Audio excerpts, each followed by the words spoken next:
Compreenderam o que acabaram de ler nesse texto? A pergunta é a seguinte: é difícil compreender o que está escrito nesse texto? Eu já li, reli, li novamente e eu não achei difícil compreender o que Jesus falou nesse texto. Eu estou falando de Jesus, eu não falo de Paulo, de Pedro, de João Batista, dos profetas, de ninguém, eu falo de Jesus. E no texto ele diz que quando quiser falar com o Pai, entre no seu quarto, que o Pai que está em oculto ouvirá. Então, não há dificuldade em compreender o que está no texto. Eu vou até ser um pouco mais sensata. Se fosse uma parábola, uma filosofia, uma analogia, talvez seria difícil compreender. Mas o texto ele é muito claro. Então, por que se faz o contrário dentro do processo religioso? E um pouco mais à frente, se eu não me engano, eu acho que é depois do texto ou antes, me desculpa se eu estiver enganada, o Messias diz: não façais como os hipócritas. Então, essas palavras saíram da boca dele. Não façais como os hipócritas.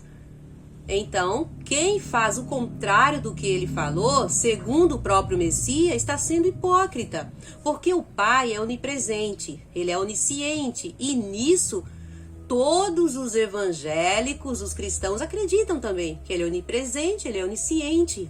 Então não há necessidade de fazer orações em público ou reunido com um grupo grande ou pequeno de pessoas. Mesmo porque essa palavra não veio de qualquer um, ela veio da boca do Messias. Ah, mas Paulo, Pedro... Não, se Paulo e Pedro e os demais fizeram o contrário do que o Messias disse, todos estão errados, todos estão indo contra. Por isso que no começo eu já até falei que eu estou falando do Messias. E outra coisa interessante é que naquele momento em que o Messias quis falar com o Pai, o que ele fez? Ele se afastou.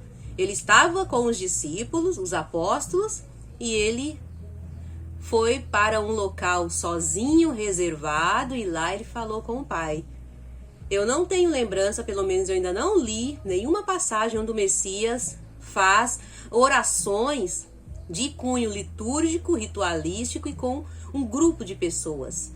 O que ele falou foi muito claro e não é difícil de compreender. O que eu percebo mesmo, segundo as palavras do Messias e parafraseando o Messias, é que se faz o contrário, não somente com relação à oração, está fazendo não para ele ver, ouvir. Está fazendo para outras pessoas ver e ouvir. Não tem como dizer que é o contrário. E eu já ouvi pregações e palavras vindas de pastor que eles conseguem, de forma errônea e com muita maldade, burlar o que está escrito.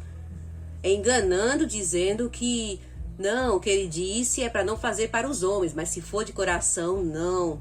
A passagem é muito clara. Ele diz: quando quiser falar com o Pai, vá para o seu quarto. Ali, quarto é porque é o local mais pessoal de cada um, mas um local sozinho, porque o Pai que está em oculto, esse vai ouvir. Então não há necessidade que outras pessoas ouçam o que você vai falar com o Pai. Mesmo porque, quando o Messias diz para falar com o Pai que está em oculto, o que ele vai ouvir, é porque somos humanos, né? Temos ansiedade, nossas necessidades, então a gente quer falar, se expressar, né? Mas nem precisa. Antes mesmo de você falar alguma coisa ou pensar em falar, Deus já sabe. Ele já sabia que eu ia parar nesse momento para gravar esse vídeo. Sabia mesmo antes mesmo de eu pensar em fazer. Então não há necessidade. Mas como somos humanos, então é dessa forma que o Messias ensina. Quando os discípulos, né, Pedro, se eu não me engano, foi orar lá no que fala que e Pedro foi orar no templo, não é orar, oração do modelo que conhecemos, litúrgica, ritualística, ele foi falar. Mesmo porque se ele tivesse ido somente orar, ele não teria sido expulso, ele foi falar a verdade. E no falar, né, ele foi expulso. Ele foi expulso, mas também converteu não sei quantas almas.